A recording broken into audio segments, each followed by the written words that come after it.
હું પંડ્યા આરતી, આપ જોઈ રહ્યા છો સ્પાર્ક ટુડે ન્યૂઝ। અનોખી રીતે જન્મદિવસની ઉજવણીના ભાગરૂપમાં શૈક્ષણિક કીટનું મફત વિતરણનો કાર્યક્રમ યોજવામાં આવ્યો। અનોખી રીતે જન્મદિવસની ઉજવણી મેઘા વ્યાસ દ્વારા કરવામાં આવી। મેઘા વ્યાસના જન્મદિવસની ઉપલક્ષ્યમાં ધારાસભ્ય કેયુર રોકડિયાની ઉપસ્થિતિમાં જરૂરિયાતમંદ વિદ્યાર્થીઓને શ્રદ્ધા સબૂરી ચેરિટેબલ ટ્રસ્ટ દ્વારા મેઘા વ્યાસની જન્મદિવસના ઉપલક્ષ્યમાં જરૂરિયાતમંદ બાળકોને શૈક્ષણિક કીટનું વિતરણ શિવ મંદિર જનકપુરી ગોરવા ખાતે કરવામાં આવ્યું, જેમાં 80 થી 100 બાળકોને શૈક્ષણિક કીટનું વિતરણ કરવામાં આવ્યું। મારા જેવા નાના ટ્રસ્ટની અંદર અને નાનકડા પ્રોગ્રામની અંદર એમનો સમય કાઢી અને જણાવવાનું કે અમારું જે અને આપ સૌને પણ જણાવવાનું કે અમારું ટ્રસ્ટ જે છે 2000ની સાલથી લોકો છે, જે સ્ત્રીઓ છે, જે વૃદ્ધો છે, જે સ્લમ વિસ્તાર છે એને પહોંચતો કરી અને ત્યાંની શરૂઆત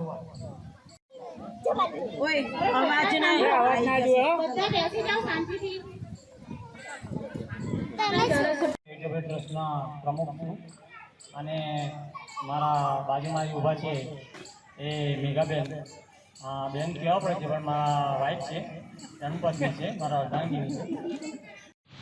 કોઈપણ વ્યક્તિ જન્મદિવસે પરિવાર સાથે ઉજવે, કેક કટ કરે તો સ્વાભાવિક છે, બધા પરિવારમાં ઉજવતા હોય, પણ બાળકો સાથે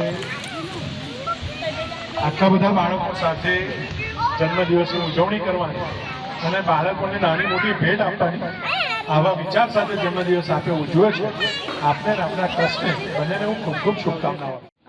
મારો જન્મદિવસ આજે છે, અમુક બધા લોકો પોતાના પરિવાર સાથે કે ફેમિલી સાથે પસંદ કરે, સેલિબ્રેટ કરે જન્મદિવસ, પણ હું નાના બાળકો સાથે મને સેલિબ્રેટ કરવાનું ગમે છે। નાના બાળકો ખુશ થાય, એ લોકોને સ્ટેશનરી કીટને એ લોકોને જરૂરિયાતની વસ્તુઓ આપે તો એ લોકો મનથી ખુશ થાય, બસ એના માટે જ હું આ બાળકો વચ્ચે સેલિબ્રેટ કરું છું જન્મદિવસ માટે। બાળકોને કીટનું વિતરણ કરવામાં આવ્યું છે તમારા દ્વારા? હા, એટલે એકચ્યુઅલી બાળકો અભ્યાસને લગતી અમારું જે ટ્રસ્ટ છે NGO એ અમુક જરૂરિયાતમંદ લોકોને શિક્ષણ ક્ષેત્રે એ લોકોને stationery kit, pencil box, pouch છે, એ બધું એ લોકોને જરૂરિયાતની વસ્તુ આપણે આપીએ તો એ આગળ વધી શકે છોકરું અને થોડું એનું ભવિષ્ય ઉજ્જવળ બને, એના માટે અમે આ પ્રોગ્રામ રાખ્યો છે। ખાસ કરીને ધારાસભ્ય પણ ઉપસ્થિત હતા। હા, આજે ધારાસભ્યની હાજરીથી અમને ખૂબ ઉમંગ ને ઉત્સાહ થયો છે।